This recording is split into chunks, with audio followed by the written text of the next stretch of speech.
Bom dia a todos, novamente no canal do Centeno Broken, desta vez com uma entrevista que a mim me apraz muito, porque para além de ser um amigo e um frequentador do meu ginásio, é alguém que eu já tenho muita curiosidade em entrevistar e vocês vão perceber porquê. Marcos Pinto. Marcos, muito obrigado por teres aceito o meu convite. Obrigado pela oportunidade.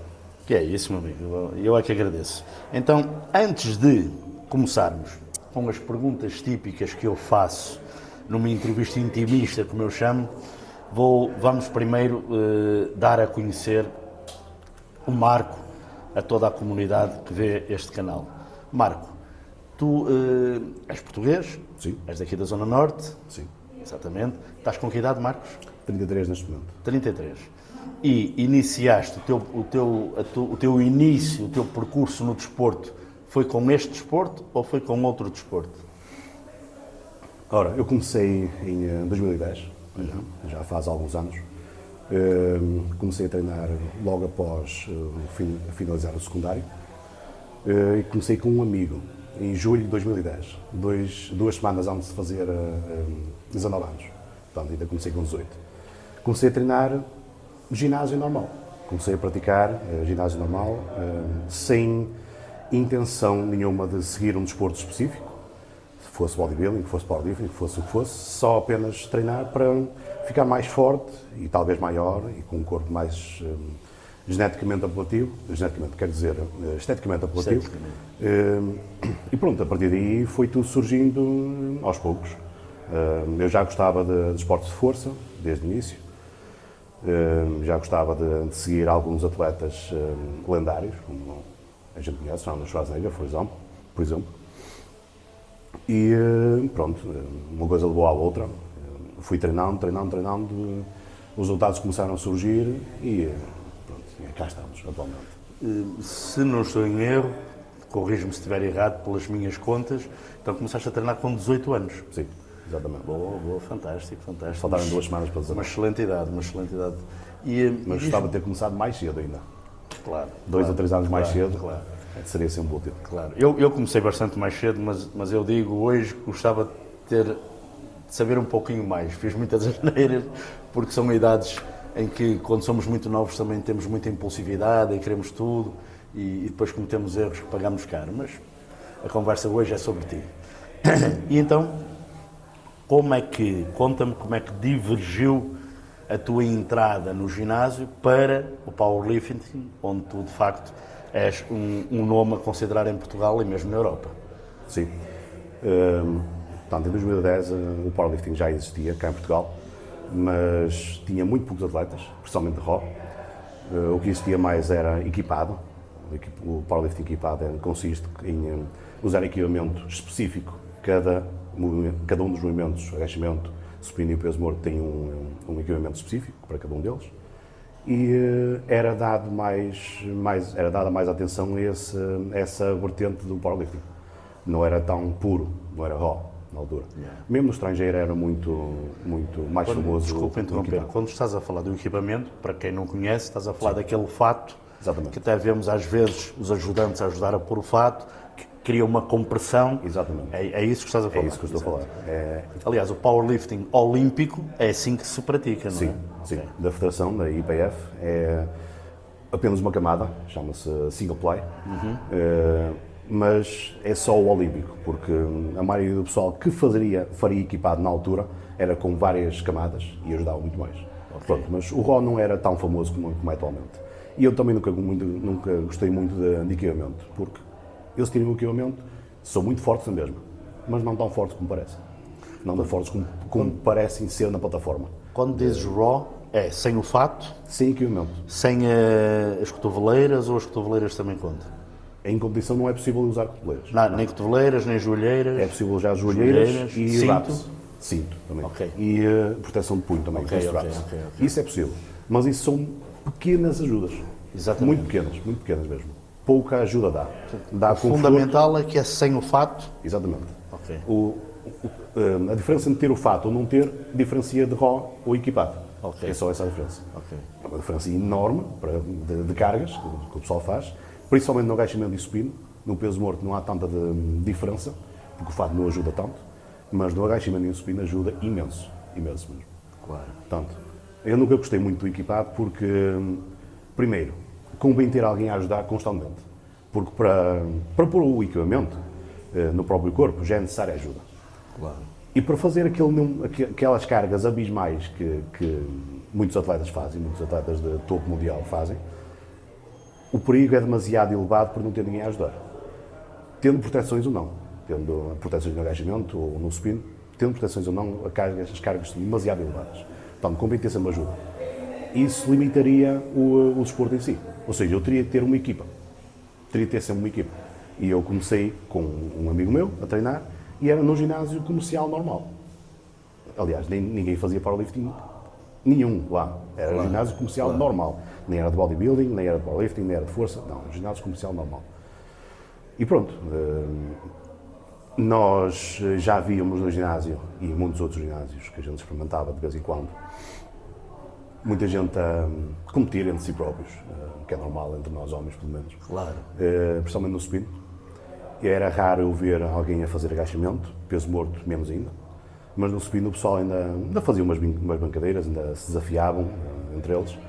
E eu, como sempre gostei de força, e eu se começo a praticar algo por gosto, não deixo as coisas ficarem assim, quero sempre ser melhor.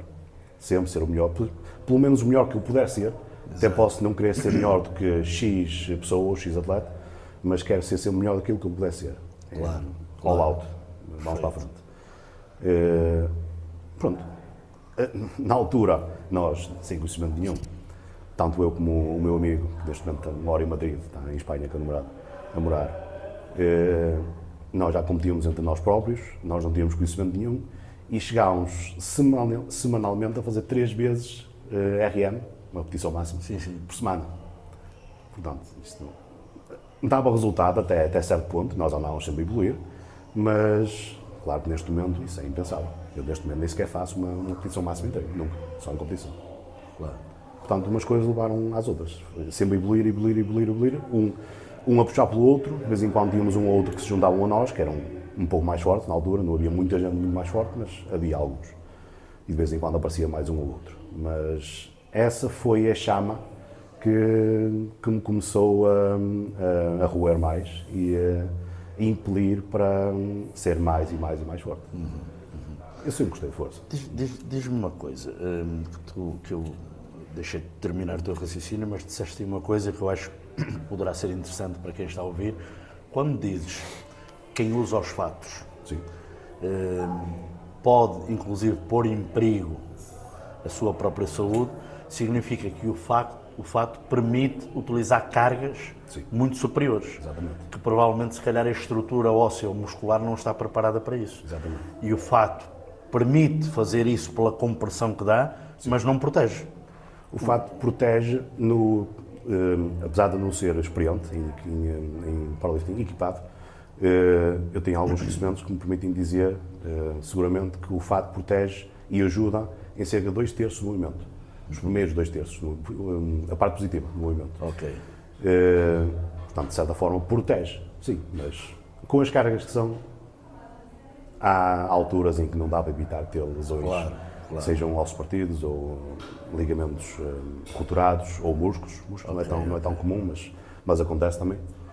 E sim, hernias discais, tudo ligado a carga intensa e constante. Okay. Demasiado até. Então, pelo que me estás a dizer, presumo eu que devam existir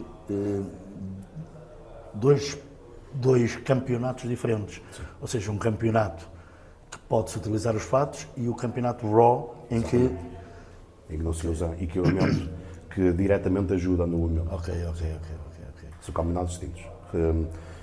Federações distintas e vertentes diferentes. Não se misturam. Ok. E neste momento em Portugal, o powerlifting Raw já tem expressão? Neste momento, praticamente só o powerlifting Raw. O equipado fantástico. Quase desapareceu. Eu não diria que está completamente morto, mas já há muito pouca gente a trabalhar. Mas existe uma federação, existem provas, existe toda uma organização. Sim. De base. Neste momento em Portugal, a organização equipada tem muito poucos atletas, muito poucos mesmo. Aliás, nem é neste momento principalmente devido ao falecimento do nosso amigo Sandro Zé. Era ele que estava à frente dessa área e duvido que haja alguém neste momento a pegar nela. Portanto, não sei até que ponto em Portugal continuará a existir powerlifting equipado. Claro. Duvido. Claro. Custa-me acreditar porque a maioria do pessoal não tem o tempo para formar uma equipa, não tem a vontade para formar uma equipa e preferem todos treinar raw. Claro. Sem necessidade de estarem com uma equipa permanente, cada um pode treinar sozinho se quiser, apesar de é sempre muito, muito útil, raw ou não, ter alguém a ajudar, sempre muito útil, mas não, equipado não parece que continuará a existir em Portugal, não, neste momento. Perfeito. Tu já nos disseste que começaste a treinar em 2010, mas quando é que começou a parte competitiva do powerlifting? Pronto, nós no nosso ginásio onde eu andava, nós de vez em quando tínhamos uma outra competição oficiosa, claro, era apenas organizada pelo ginásio, de supino. De longe a longe, a gente já fazia. Mas a minha primeira prova oficial mesmo, que foi organizada pelo Sandro, na altura era só o Sandro, que estava à frente de tudo, foi em 2013, Coimbra. Não foi full power, ou seja, full power é o mesmo que dizer que são os 3 movimentos, exato, porque depois é possível fazer só supino, ou só peso morto, ou push-pull, que é push, supino, e pull, peso morto. É possível fazer os 2, ou isolado, ou os 3. Eu na altura fiz só push-pull. Foi só supino e peso morto. Isto para quem nos está a ouvir, e temos que partir do princípio que não são só pessoas que estão por dentro disto que vão ouvir, o powerlifting raw é composto por 3 exercícios. Exatamente. Agachamento, supino e levantamento de terra. Sim, certo? Exatamente. Okay. Quando tu dizes push and pull, significas que é o levantamento de terra e o supino. Único e exclusivamente fica o agachamento de fora. Exatamente, é isso mesmo. Que provavelmente é o dos 3 movimentos o que se mete mais carga, não é? O agachamento, ou será o levantamento? Normalmente é o levantamento de terra. O levantamento. Normalmente. Okay. O agachamento não é costume haver movimento isolado para o agachamento. Atualmente já há uma ou outra prova em que se faz, mas é muito raro. Okay. No agachamento há um ou outro atleta, normalmente costumam ser os atletas mais pesados. Os atletas mais pesados têm mais vantagem no agachamento e no supino, o peso morto perde vantagem. Ok. Esta é a regularidade, há sempre exceções à regra. E, portanto, para que as pessoas entendam, a forma de pontuar nessas competições é a soma do peso máximo que vocês levantam em cada um dos movimentos. Exatamente. Ok? Sim. Consiste assim de forma, nós em full power, ou seja, nos 3 movimentos, uma prova completa, temos 3 tentativas para cada movimento. Ok. Uma repetição máxima? É sempre uma repetição máxima. No final, ou seja, antes de mais, para a pessoa passar de um movimento para o outro, é necessário validar uma tentativa em cada um dos movimentos, apesar de termos 3. Só é preciso ser uma válida. Seja por a pessoa não ter conseguido levantar a carga, ou por 2 dos 3 juízes terem dado negativo, porque para um movimento ser válido é necessário 2 juízes darem positivo. Ok. Se 2 ou 3 derem negativo, o movimento é inválido naquele momento. Portanto, é só precisa uma tentativa válida por um movimento. Se a pessoa não validar uma tentativa em qualquer um dos movimentos, ou seja, outra vez, das 3 tentativas, se tiver 3 nulos nas 3 tentativas, a pessoa é desclassificada. Ok. Ou seja, já não tem o total. Já nem aparece na tabela de classificação. Exatamente, perfeito. Aparece por desclassificado. Perfeito. Ok. E presumo que isso também será por categorias de peso, presumo eu. Sim. Ok. Sim, porque, como a gente sabe, nos esportes de força, principalmente nos esportes de força, massa move massa. Portanto, quanto mais peso a pessoa tiver, normalmente mais forte será, mesmo que seja gordura. O peso corporal, seja gordura ou massa muscular, vai acabar por dar vantagem ao atleta. Como é óbvio, não é a gordura que produz a força, claro, mas dá sempre vantagem. Okay. Portanto, quanto mais pesado o atleta for, normalmente mais forte é. Depois, há muitas variáveis no meio disto tudo, claro. Mas, normalmente, quanto mais pesado for, mais forte é. Portanto, tem que haver distinção entre categorias de peso. Mas, portanto, só categoria de peso. A altura não tem nada a ver. A altura não tem nada a ver. Depois tem as idades também. Qual é? As idades Ok. Peso e idade. Sim. Ok. Qual é a categoria que tu competes? Normalmente, a minha categoria para já de eleição, e é aquela em que deverei estabilizar para já também, categoria menos 110, que vai dos 100.0, aliás, 100.1 aos 110.0. Ok. É assim que funciona. Ok. Já cheguei a competir nos mais 110, que vai dos 110.1 aos 125.0, e antes cheguei a competir também durante um bom tempo entre os 90 e os 100, que vai dos 90.1 aos 100.0. Fantástico. Fantástico. Mas a minha categoria, tendo em conta a minha estrutura e tudo, para já, pelo menos... É dos 100, 110. Sim, mais perto dos 110. Ok. Eu, pelo que já li, tu tens vários títulos nacionais e mesmo até internacionais. Sim, sim, tem. Fala-nos acerca disso. Pronto. Ou seja, eu já, desde 2013 que compito, então, houve ali uma pequena paragem em que não andei a competir quase nada e quase sem evoluir, em que foi a altura em que estive na tropa, estive na Força Aérea. Entre 2014 e 2018, pouca evolução houve. Aquilo que aconteceu mais foi, aquilo que evoluiu mais foi o peso morto, os outros estavam mais estáveis. Desculpa lá, mas vou ter que fazer um parênteses agora. Mas Ok. Estiveste no serviço militar, Sim, voluntário? voluntário. Sim. Voluntário. Sim. Fantástico. Mas foste para a Força Aérea, mas paraquedista? Fui Polícia Aérea, PA. Ok. Sim. Enveredei por essa área em 2014, novembro de 2014. Acabei o curso em julho de 2015 e fui colocado em Beja, quase na outra ponta do país. Sim. E fiquei lá durante 3 anos e 3 meses. Em outubro de 2018, rescindi o contrato e para tirar a formação do trabalho no estudante, sou maquinista. E cá estamos, sou maquinista e é para continuar assim. Esse foi o meu percurso profissional. E durante o tempo em que estive na tropa, a possibilidade e oportunidades para treinar não eram as mesmas. Pois.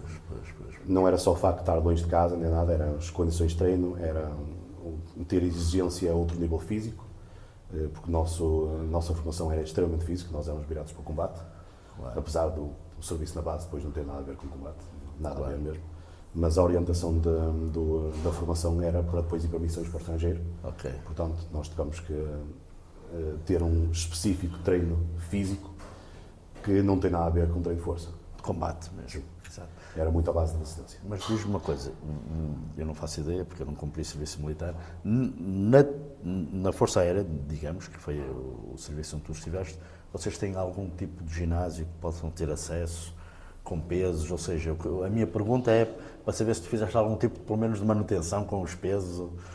Eu, por acaso, apesar de ter sido colocado muito longe de casa, a base aérea número 11, onde eu estava, em Beja, tinha um ginásio bem equipado. Até. Okay. Ou seja, dentro de tudo, até tive sorte. Vá lá. E eu não só fazia manutenção, como treinava a sério. Boa. Tinha equipamento suficiente e espaço suficiente, o ginásio era grande. Não tinha muito equipamento, mas tinha o essencial, e principalmente para um powerlifter que precisa de treinar principalmente os 3 movimentos básicos, eu tinha acesso aos 3 movimentos básicos. E tinha banco, ionômetro inclinado, tinha alguns halteres, iam só até 40 kg, não é nada demais, mas já dava para qualquer coisita. E principalmente no ramo bodybuilding, se a gente quiser explorar, dá para fazer muita coisa. Pois dá. Mas eu conseguia treinar bem, sim, apenas como depois a inconsistência não me permitia chegar ao nível que eu queria chegar enquanto lá estava. E como sabes, isto é Claro. Isto é um jogo de consistência, a consistência ganha. Portanto, eram essas as dificuldades que eu tinha, era a inconsistência de treino e o facto de não ter ninguém a ajudar, porque a partir de certas cargas é necessária ajuda. Então, Quase penso que posso concluir daí que foi a paixão pelo desporto que te fez sair do serviço militar. não só. Era a minha carreira profissional. O que é que iria ser da minha vida profissional, como é que eu ganharia a vida estando no mundo militar. porque eu mesmo que enverdasse para os quadros permanentes da Força Aérea, eu teria muita dificuldade em conseguir entrar nos quadros, ou seja, para ficar permanente, porque nós estamos a contrato. Quem é voluntário entra sempre a contrato. Um contrato mínimo de 4 anos, tínhamos a opção de ficar mais 2. Eu nem sequer acabei os 4. E foi a melhor coisa que eu fiz. Eu já falo sobre isso também. Para enverdar pelos quadros, nós tínhamos que ser selecionados, tínhamos que fazer testes, e eram, por exemplo, 20 ou 30 a concorrer para 2 ou 3 vagas. Eu não quero dizer que as vagas já estavam reservadas, se não convém dizer, mas muitas vezes isso acontece, e mesmo que não estivessem, era difícil entrar para os quadros. E outra situação, mesmo que entrasse para os quadros e estava estável, teria uma vida financeiramente estável e minimamente boa, iria ter que andar a ser recolocado de base em base pelo país todo, de X em X anos. Fosse de 3 em 3, de 4 em 4, ou 5 em 5, ou até de 10 em 10. Exato. Ou seja, para ter uma vida estável, para crescer algo a sério, não seria o melhor. Não seria o melhor. E eu tinha mais oportunidades fora do ramo militar. Claro. Portanto, decidi sair. E foi o melhor que eu fiz, porque estou neste momento muito melhor do que alguma vez estaria se estivesse lá, se estivesse na Força Aérea. Fantástico, sim, senhora. Diz-me, agora vou levar agora a entrevista para um campo, já ficamos a saber imensa coisa sobre ti e da tua paixão pelo powerlifting, inclusive do teu trajeto como atleta, que é um trajeto tanto a nível nacional. Aliás, acabaste por não nos falar das tuas conquistas. Eu ia relembrar sobre isso.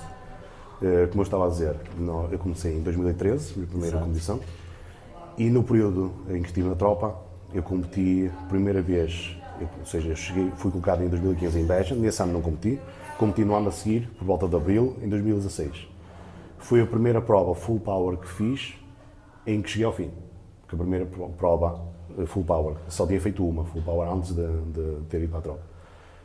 Foi desclassificado, logo no agachamento, porque, como não tinha ninguém a alertar-me para certos aspectos e certas regras, nós no agachamento temos que atingir certa distância ao descer. Ok. E normalmente costuma ser, na maioria das federações, a anca ao mesmo nível do joelho, ou ligeiramente abaixo. E eu nem isso estava a fazer um pouco mais alto, aquilo que se pode chamar entre o pessoal menos conhecedor half squat ou quarter squat. Claro. Movimento parcial, digamos. Sim, assim. era parcial. Exato. E tive as 3 tentativas nulas no agachamento e fui desclassificado. Okay. Portanto, ou seja, a primeira prova bem sucedida de full power que fiz foi em 2016, se não me engano, em abril, acho eu, 2016, se bem me lembro. E, já na categoria de 100, 110? Na altura, se não me engano, eu acho que foi a última, acho que foi a primeira prova bem sucedida e última dos menos de 90. Acho que tinha 89 ponto qualquer coisa. Okay. Ou seja, a partir daí foi sempre para cima. Mas essa ainda estava com menos de 90, se não me engano, na altura. Fantástico. E pronto, essa foi a primeira prova bem sucedida, mas a partir daí tudo correu bem. Porque eu a partir daí já comecei a ter mais contato com o nosso conhecido, Sandro Eusébio, e a falar com o pessoal ligado às provas e tudo. A falar é que a gente aprende também, não é só a ver ou estudar, a falar também se aprende muito. E pronto, pequenas coisas eu fui alterando sozinho, outras coisas em pequenas sessões que tive com o Sandro também fui apurando outras partes dos movimentos e sendo alertado para outros aspectos para otimizar o movimento e tudo. E pronto, basicamente a consistência de treino certo, o treino certo, começou a fazer com que eu começasse a evoluir certinho. Claro. E continuo. Deixa-me só fazer aqui um pequeno parênteses, vamos já voltar a ti, porque estamos numa fase em que eu vou-te fazer uma pergunta muito interessante, mas antes disso, deixa-me só, porque temos que partir sempre do princípio que nem toda a gente que vai ver esta entrevista está por dentro da nossa área e a pessoa que o Marcos já referiu aqui várias vezes pelo nome de Sandro Eusébio é uma pessoa que infelizmente já não está entre nós e que eu tive o prazer de conhecer e de fazer amizade com ele, inclusive ele ajudou muito no meu primeiro ginásio, um homem com uma paixão tremenda pelo desporto do culturismo e do powerlifting e que de facto era o motor, acho que posso dizer assim, do powerlifting em Portugal. Foi um homem que faz-me lembrar muito o meu trajeto no culturismo, que quando se fala com muitas pessoas como o Marcos, vamos todos dar ao mesmo sítio. Basicamente quase todos foram beber algum conhecimento ao Sérgio, ao Sandro, e portanto fica aqui de alguma forma, vale o que vale, mas fica aqui a minha pequena homenagem, relembrando o nome do Sandro e dando os meus maiores sentimentos à família, à mulher e aos filhos, e recordando que é uma pessoa que, pelo menos para quem está nesta área com paixão, seja do culturismo ou do powerlifting, vai estar sempre na nossa mente e nos nossos corações, porque de facto o trajeto de um homem define-se por aquilo que ele faz na vida, pelo legado que ele deixa, e o Sandro deixou de facto um legado imenso e um pouco desse legado talvez também esteja aqui, na pessoa do Marcos, e portanto não podia continuar esta entrevista sem fazer este pequeno parênteses e um bem-aja à família do Sandro. Voltando a ti, há aqui uma coisa que vai interessar a todo o pessoal desta comunidade culturista. Ou seja, tu não foste sempre um homem de 110 quilos. Não, não. Então, como é que foi?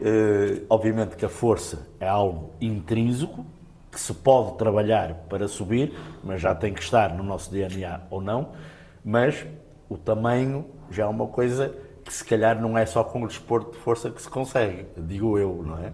Portanto, talvez. Assim, Sim. Como é que tu conseguiste aumentar tanto de massa muscular? Porque tu, de facto, tens uma massa muscular incrível. Tu não és um powerlifter obeso, és um powerlifter denso. Sim. Percebes? E, portanto, isso é uma parte que nos interessa a todos nós deste lado. Ok. Então, eu quando comecei a treinar, quase 15 anos atrás, tinha 70 quilos. Fantástico. Pesava 70 quilos. Eu, até à altura, treinava artes marciais, na altura, durante vários anos, antes de começar a fazer ferro.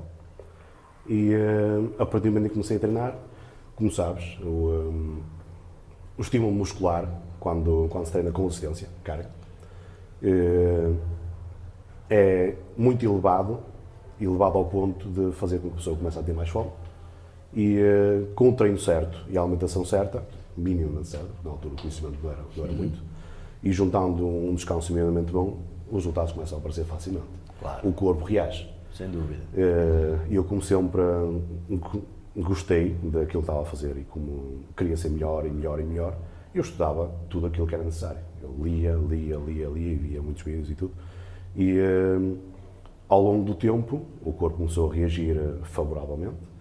E eu, se não me engano, à volta de ano e meio, depois já estava com mais de 80, já estava com mais de 80 quilos. Pronto, a alimentação, alguma suplementação também já usava. A partir do segundo ano de treino já comecei a usar suplementação também. Até à altura era só alimentação. Pronto. Com o aumento da carga, com o aumento do estímulo muscular, com a alimentação certa que o corpo também acaba por pedir, e nós dando aquilo que o corpo quer, o peso naturalmente começa a aumentar. E pronto, foi sempre aumentando regularmente e consistentemente, até que cerca de, olha, na altura, antes de entrar para a tropa, eu estava com 91, na altura, isto em 2014, e entretanto na tropa fui até aos 83, estabilizei nos 85, no final do curso com cerca de 88, e quando estava na base, em Beja, estava com a volta de 95, 96. Ou seja, basta a pessoa treinar consistentemente, quando digo consistente é treinos, 3, 4 ou 5 treinos semanais, e a comer minimamente bem, e a descansar minimamente bem também, o corpo inevitavelmente vai reagir. E claro que o facto de usar cargas altas, isso também ajuda. Porque a pessoa, ou seja, o corpo reage consoante aquilo que a gente pede. Se a pessoa treinar, toda a gente é diferente, toda a gente reage de uma forma diferente, todos nós temos estruturas diferentes, temos genética diferente.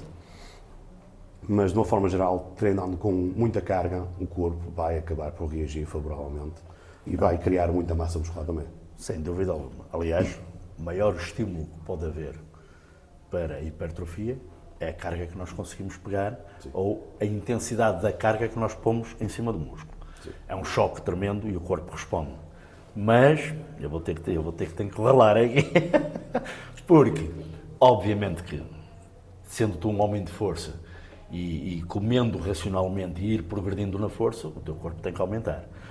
O problema aqui é que o teu corpo não aumentou só em tamanho, aumentou em shape. Tu tens um shape que não é o típico shape de um indivíduo powerlifting. Tu tens um shape muito semelhante a um culturista em off-season. Portanto, presumo eu que a tua paixão pelo powerlifting também divergiu um bocadinho para a paixão pelo culturismo, e eu vejo-te aqui a treinar muitas vezes movimentos que não são só de culturismo, não são só de powerlifting, aliás, são de culturismo. Sim.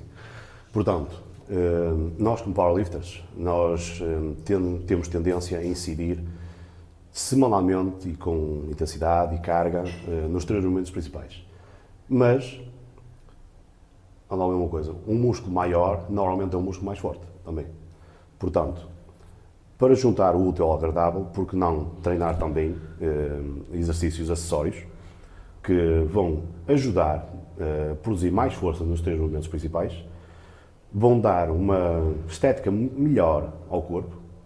E quem é o atleta que não quer ser forte e ter uma estética minimamente boa? Se puder ter as duas coisas, claro. Sendo powerlifter ou não.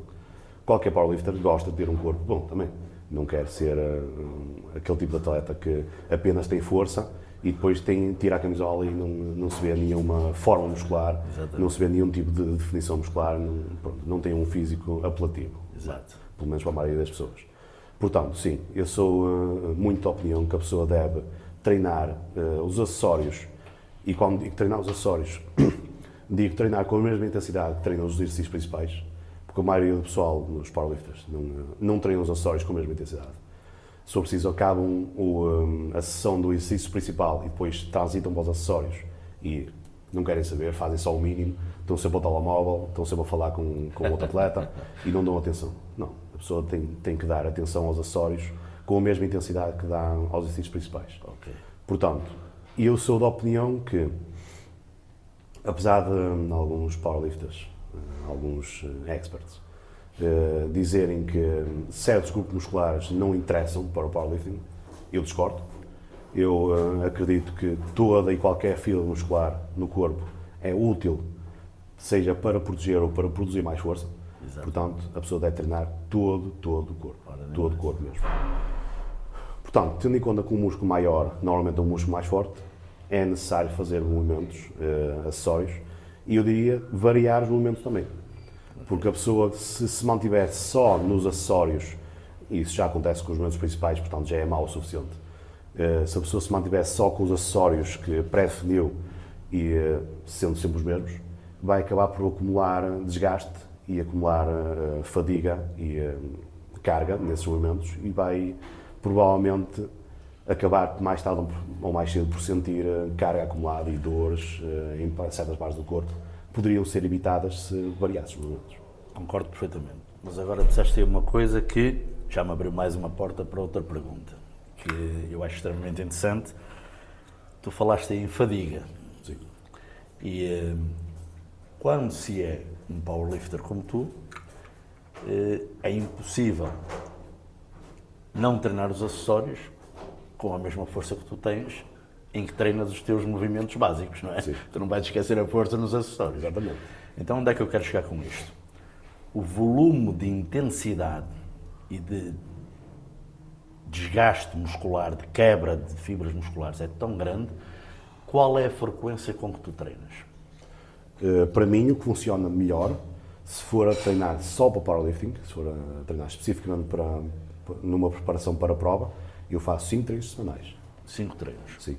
Sendo que desses 5 treinos... Em que se calhar excluís muitos dos acessórios, para não ser tão desgastante, digo eu. Eu faço na mesma acessórios, mas mesmo em preparação, faço sempre acessórios, eu nunca deixo de parte. Okay.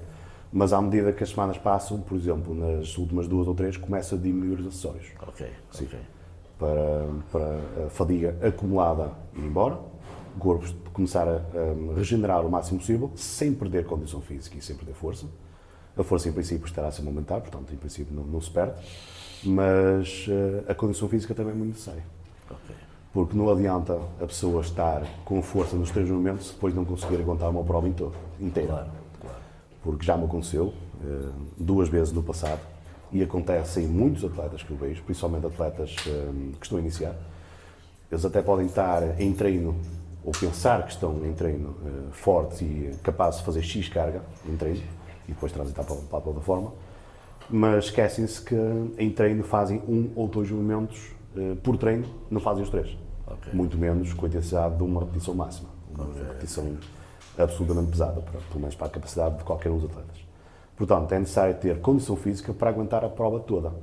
Senão a pessoa muitas vezes arrisca-se a chegar ao último movimento, o levantamento de terra, e está completamente desgastado e não fazer nada nem perto daquilo que estava à espera de fazer. Okay. Portanto, a condição física é extremamente necessária e não é possível, em treino, cortar os acessórios demasiado cedo e começar a perder a condição física. Tem que ser, por exemplo, para mim, o que funciona melhor é entre 10 dias a 2 semanas, antes da prova, começar a cortar mesmo os acessórios. Okay. Fazendo a mesma, mas muito menos intenso. Mas então, geralmente, treinas sempre 5 dias? 5 dias por semana, eu diria que tanto na off-season como na fase final de preparação, treino sempre 5 dias. 5 dias. Okay. Sempre. E qual a duração dos seus treinos? Depende dos treinos, mas variam entre 3 horas a 1h30. Nunca é menos de 1h30. Para mim, nunca é menos de 1h30.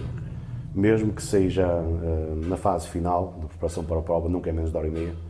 Apenas essa 1h30, por vezes, nas últimas semanas, ou nas últimas 2 semanas ou 10 dias, pode ser com um espaçamento muito largo entre séries e tudo, mas isso é tudo para deixar o corpo regenerar e estar atento àquilo que está a passar no treino. Tu, quando dizes 1h30 a 3 horas, significa que o teu descanso entre séries é mais prolongado do que nós quando treinamos culturismo, nós os culturistas? Sim. Okay. Normalmente, eu se estiver sozinho, eu tenho tendência a pôr o cronómetro do telemóvel a contar o tempo. E entre séries, se não forem séries de repetições máximas, se forem séries em que não vou ao máximo, tenho tendência a ter entre 2 minutos a 2 minutos e meio. Normalmente 2 minutos. Agora, se for para testar alguma repetição máxima, seja 5, 6, 10, 2 repetições, normalmente não olho para o tempo. É a olho. Deixo o corpo recuperar o suficiente até eu me sentir capaz de chegar àquela série e dar o meu absoluto máximo. Ou seja, é o olho, não conto o tempo. Nos acessórios, sempre. Conto sempre 2 minutos ou 1 minuto e meio. E já agora, diz-me uma coisa, porque já que estamos aqui com a oportunidade de falar contigo, vamos tentar fazer todo tipo de perguntas para sacar as informações todas. Ou seja, nós culturistas temos sempre o interesse de saber uma série de coisas que poderão ser ou não úteis para nós. Nomeadamente, os strongmen têm uma alimentação, né? Ou seja, nós no culturismo, a base de tudo é a alimentação, como é óbvio. Mas o strongman também. Sem dúvida. Mas eles, a alimentação deles é sempre a nível calórico brutalmente alto e as calorias são provenientes de determinado tipo de alimentos, normalmente. Tu tens algum tipo de alimentação que seja fundamental para ti, para manter os teus níveis de força sempre lá em cima? Há algum segredo que possas partilhar ou há alguma coisa que seja fundamental? Portanto, como isto não é assim tão diferente como algumas pessoas podem pensar do culturismo. Ou seja, nós temos na mesma ter um regime alimentar. Sim, um nível de proteína extremamente elevado. Sempre elevado, quanto mais elevado, melhor. Claro que a pessoa só vai conseguir gerir até 7 muitas fibras musculares. Exatamente. Para compensar esse esforço com uma integralidade também elevado, e depois varia de pessoa para pessoa o nível de gorduras que a pessoa vai ingerir. E eu funciono bem com a alimentação à base de gorduras também. Okay. Os três macros eu uso em quantidade, principalmente a proteína. Mas as gorduras funcionam muito bem para mim porque deixam-me mais tempo satisfeito. Portanto, há pessoal que não usa muito isso, eu funciono bem. E para além de que as gorduras são muito importantes também para todo o corpo funcionar bem. Em todos os níveis, não só a nível de... Sabes que eu já tive a possibilidade de conhecer 2 ou 3 strongmen de nível internacional e é exatamente a mesma coisa. Exatamente. Proteína brutalmente alta e gordura saturada.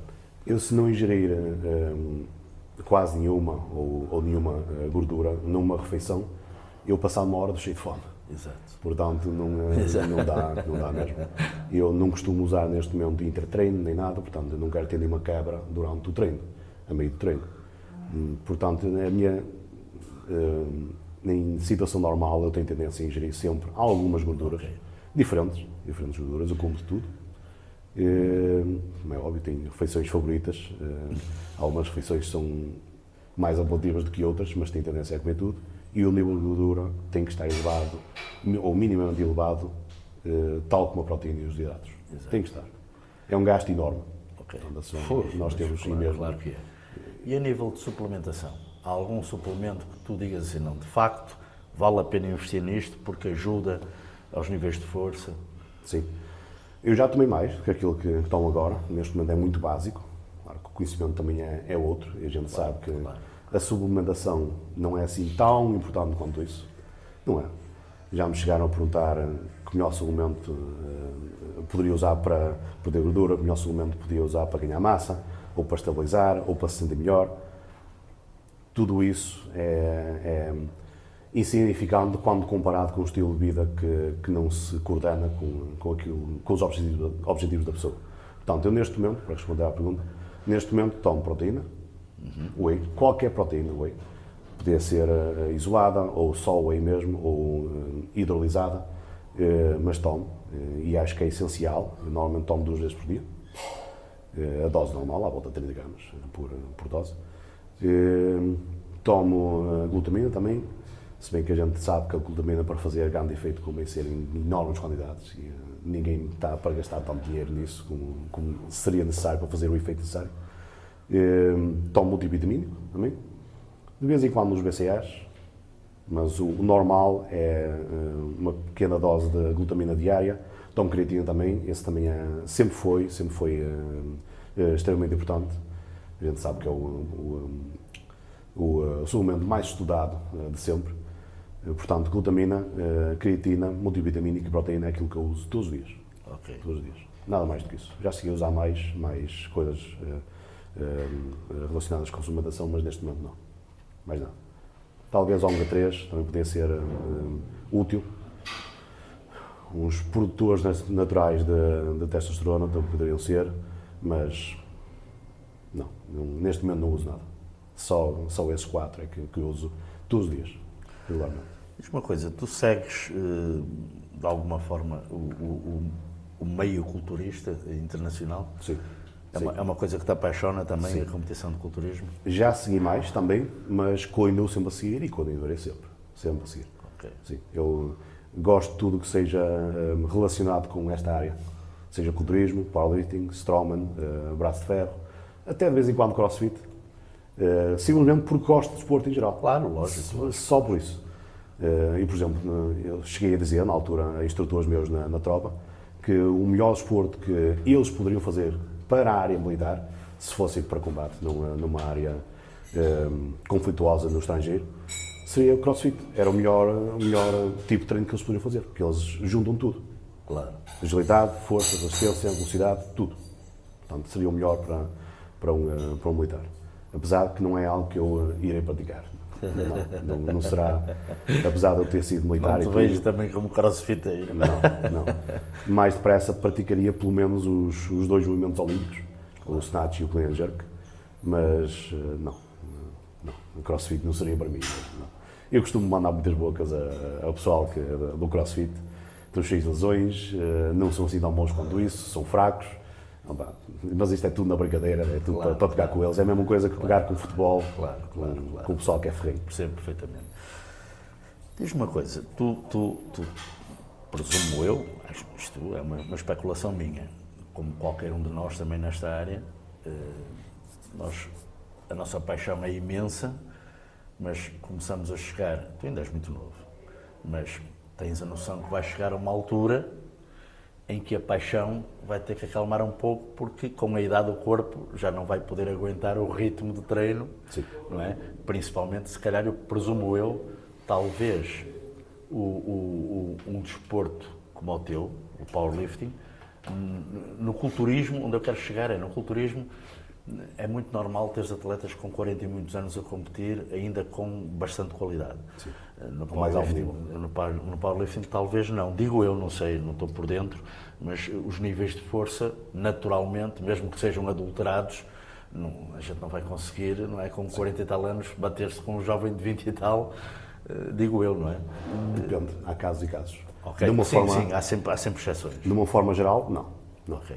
Por exemplo, no halterofilismo, a tendência é, a partir de 30 e poucos anos, às vezes antes de chegar aos 30, os atletas têm tendência a degenerar, a não conseguirem acompanhar o pessoal mais novo, e mesmo os comentadores também dizem muito isso. Mas, vamos ver, o halterofilismo é muito técnico. Claro, Muito técnico, claro. extremamente técnico. Aliás, eu já cheguei a dizer a alguns strongman e tudo, que o pessoal do halterofilismo, se transitasse para strongman, não faziam nem metade daquilo que fazem no halterofilismo. Porque, apesar de eles serem fortes, e eu quando digo que eles são fortes, digo genuinamente, porque eu não gosto de tirar o valor a quem merece. Ora, nem mais. Portanto, o pessoal que pratica halterofilismo e que seja topo europeu ou topo mundial, eles são muito fortes, ponto final. São muito fortes. Apesar de usarem muita técnica, eles são muito fortes. Apenas não são assim tão fortes como parecem. Por isso é que eu estava a dizer que eles transitassem para strongman, em que alguns movimentos são semelhantes, não faziam nem perto daquilo que fazem com a barra olímpica. Porque a barra olímpica, ou seja, a técnica que eles usam para levantar muita carga, e a gente sabe que a técnica é usada para levantar mais carga e para se protegerem das lesões, a técnica que eles usam com a barra olímpica é completamente diferente de usar com uma barra mais grossa. Tira-lhes logo a vantagem toda. Muda completamente o movimento. Uma pequena alteração da barra ou no objeto tira logo imensa vantagem. Portanto, eles não têm, principalmente por serem leves também, não são eles com categorias de peso que nós temos no powerlifting, eles não têm tendência a ser demasiado pesados. Eles têm tendência a ficar no topo da categoria para otimizarem a performance daquela categoria. E pronto, eles, apesar de serem fortes, não são assim tão fortes quanto isso. Mas, pronto, strongman é muito mais puro. E tudo. Claro. Por aí fui à meada. Mas onde eu queria chegar com esta pergunta é como todos nós sabemos que vai haver uma altura que não vamos conseguir estar ao nível competitivo, sim, não é? Sim. E eu perguntei-te na força, presumo eu, tirando algumas exceções, se calhar até é mais cedo. Sim. E onde é que eu queria chegar com esta pergunta? Será que nós ainda podemos pensar em ver o Marcos transitar do powerlifting para o culturismo? Então, eu perdi o fio à meada, estava-me a esquecer da pergunta inicial. Eu peguei no halterofilismo para dizer que eles, a partir dos 30 e poucos, começam a perder performance. Exato. Eu já vi no powerlifting e no strongman, pessoal com mais de 40 a bater recordes mundiais. Ok. Não é preciso muito longe. Conheço o bodybuilder, ainda é bodybuilder, Stan Efferding, americano. Sim. Ele bateu o recorde mundial de total da categoria deles, menos de 125 kg, com 45 anos. Sim. 45, nem é 40 e poucos. Mas ele é um animal, não é um homem normal. Sem dúvida, isso é uma exceção. Estamos a falar de exceções. Mas há muitos outros atletas que aos 40 e poucos o Johnny Jackson também. Johnny Jackson, do bodybuilding, o americano, sim. O parceiro de treino do Brent Warren. Aliás, o Johnny Jackson, houve uma altura, aqui há uns anos atrás, que eu não sei se era no mesmo dia ou a seguir. Ou seja, o Mr. Olympia, como o Arnold Schwarzenegger, é inserido numa feira. Sim. E eu não sei se era no mesmo dia ou se era no dia a seguir, que o Johnny Jackson, houve ali 2 ou 3 Mr. Olympias em que ele competiu ao mais alto nível, e depois no dia seguinte ou no mesmo dia fez uma prova de levantamento de... Levantar, peso morto. Impressionante, aquilo é um animal, no mais baixo percentual de gordura. Não é muito apreciável. Exatamente, ele tinha uma força tremenda, fora de série. Mas, basicamente, onde eu quero chegar, nós já sabemos que existem, e olha, espero que seja o teu caso, porque é a tua paixão, mas vai chegar a uma altura que tu vais inteligentemente ter que ter juízo e vais ter que fazer um back-off das competições. Sim. E aí, será que te vamos ver a transitar para o culturismo? Eu digo isto porque o maior culturista do mundo até hoje em resultados foi o Ronnie Coleman, era um powerlifter raw. Sim, começou como powerlifter. E existem imensos culturistas, como o Johnny Jackson, o Brent Warren, por aí fora, que todos eles transitaram do powerlifting para o culturismo. E foi uma vantagem tremenda, porque a transição de ser um atleta de competição de powerlifting para a transformação física é muito rápida. Sim. Porque vocês o tamanho e a força já têm. Exato, a base já lá está. Exatamente. A estrutura já lá está. Sim. Será que algum dia vamos ver isso acontecer contigo? É possível. Eu, neste momento, ainda tenho muito a atingir no powerlifting. Obviamente. Eu tive agora, esses últimos 2 anos, foi sempre a treinar na mesma, mas não com o mesmo método, a mesma intensidade, nem nada, porque estava a dar prioridade a outras vertentes da minha vida.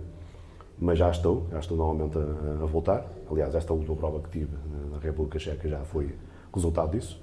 Mas sim, eu, a certa altura, quando vi que já não tenho capacidade para progredir mais, das duas uma, ou vou transitar para um outro desporto de força, eu até lá irei praticar Strongman também, antes de chegar a essa altura. Sim, eu pelo menos experimentar algumas provas. Ok.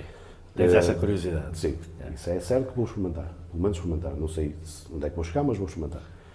Quando achar que já não tenho um nível suficiente para ter uma performance competitiva, na minha perspectiva, pelo menos, ou transito, por exemplo, para braço de ferro, ou junto o útil ao agradável e faço isso e faço bodybuilding também. Palco, talvez. Talvez, é possível. Porque uma coisa é certa, a gente nunca vai parar de treinar. Claro. E a partir do momento em que não para de treinar, tem a paixão que tem por este tipo de esportes, e tendo em conta, como eu já disse, que eu quero sempre ser o melhor que eu puder ser, para ser o melhor que podemos ser, tem que ser a nível competitivo. Claro. Portanto, é treinar a sério para alguma coisa e talvez seja bodybuilding. Eu fiz esta pergunta porque eu, como um verdadeiro old school, acho que a simbiose perfeita é essa mesmo. Quando um atleta de força, de powerlifting, nomeadamente, com muitos e muitos anos, transita para o culturismo, é uma simbiose perfeita. São extremamente completos e a evolução é muito rápida. Por isso é que eu te fiz esta pergunta. E a estrutura é diferente. Exato, sem dúvida. A densidade muscular é completamente diferente. A gente pode ver num físico, a gente sem saber que a pessoa treinou algum esporte de força antes do bodybuilding, basta olhar para o físico e ver minimamente que tem ali algo anterior ao esporte que está a praticar, ao esporte de bodybuilding. Sem dúvida. Portanto, sim. Claro que isto convém ser um olhar mais treinado para se dar conta disto. Não é qualquer pessoa que sabe fazer. Claro. Diz uma coisa, Marcos, que isto poderá ser algo que seja uma curiosidade para quem vai ver esta entrevista e pode ser interessante. Tu já disseste que profissionalmente derivaste da tropa para a profissão que tens hoje, mas imagina que alguém que está a ouvir isto até diz assim, bom, mas eu gostava de experimentar powerlifting, de conhecer e tal, ou gostei de ver o físico dele, gostava de ter um físico assim e se é como o powerlifting. Tu, nesta área, também exploras esta área nesse sentido, de poder estar disponível para treinar alguém? Sim. Ou para... Sim. Apesar de não ter dado atenção suficiente para começar, uma altura em que pensei em dar treino online, sim, e talvez comece a sério, talvez dê atenção séria a esse aspecto, mas sim, aliás, eu um dia mais tarde, se tiver a possibilidade financeira, até gostaria de ter o meu próprio ginásio. Claro, obviamente. Sem dúvida. Eu já tenho muito equipamento que comprei e criei o meu próprio espaço em casa dos meus pais, em 2020, na altura em que surgiu a pandemia, e a gente, para não deixar de treinar, claro, teve que enveredar por soluções. Exatamente. Apesar de que, antes de tudo isso ter acontecido, eu já tinha essa ideia de criar em casa dos meus pais. Eu, na altura, morava em casa dos meus pais. Portanto, eu já tenho muito material. Muito desse material é oficial, é da Rogue, americana, Rogue. Quando digo oficial, é material calibrado. Calibrado significa que tem mais ou menos 10 gramas do que aquilo que a carga diz que tem. Por exemplo, 25 kg pode ser 25.01 ou 24.90, por exemplo. Okay. Portanto, é material oficial. Isto significa que é possível ser usado em competição também. Tem muito material suficiente para criar um mini ginásio neste momento. Seria só mesmo a possibilidade financeira para abrir o espaço. Claro, só isso. Claro. Mas, portanto, quem quiser, quem estiver a ver esta entrevista e quiser, de alguma forma, abordar o Marcos para algum tipo de esclarecimento ou de treino, o Instagram é Marcos Pinto, powerlifting, não é? Powerlifter.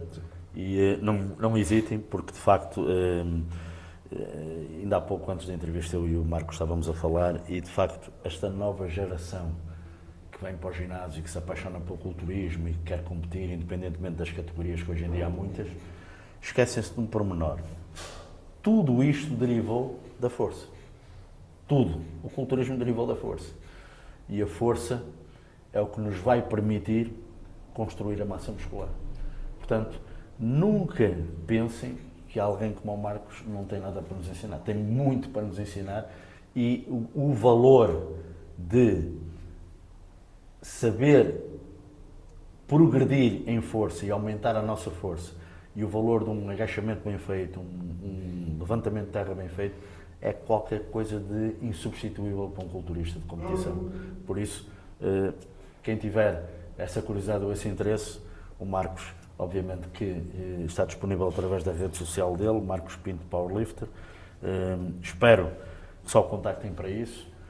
As senhoras que achem piada ao Marcos, que não pensem que o Instagram dele é para esse tipo de contactos, porque o Marcos é um homem comprometido. Estou aqui a brincar. Mas acho muito interessante, e acho que eu se fosse um jovem hoje em dia de 20 anos e que tivesse com a intenção de facto de adquirir conhecimento e de progredir fisicamente, até me transformar mesmo num culturista com capacidade nacional e internacional, eu não descurava de forma alguma a hipótese de conhecer uma pessoa como a Marcos e obter o máximo de conhecimento do Marcos, porque, continuo-vos a dizer, a base deste desporto é a força. E a força consegue-se com treino aplicado para isso. E vocês têm que começar a perceber que, infelizmente, ao contrário do que vocês pensam, não é no YouTube que se aprendem as coisas, é com quem de facto tem essência para transmitir isso. Dito isto, vou-te fazer aqui umas perguntas já de caráter mais íntimo. Tu tens um sonho na tua vida que ainda queiras concretizar? Sim. Que possas partilhar connosco? Sim, claro que sim. Nível profissional. Aliás, Todos os níveis. profissional no desporto, é isso que, Ok. que eu iria falar. No desporto, eu neste momento tenho ainda, dentro dos atletas que moram cá em Portugal, tenho o recorde nacional do total de powerlifting cá em Portugal, desde 2022, outubro de 2022. E eu digo isto porquê? Porque temos um atleta que é português, de nacionalidade portuguesa também, mas que está a morar na Alemanha. Chama-se Karl Weber. Ok.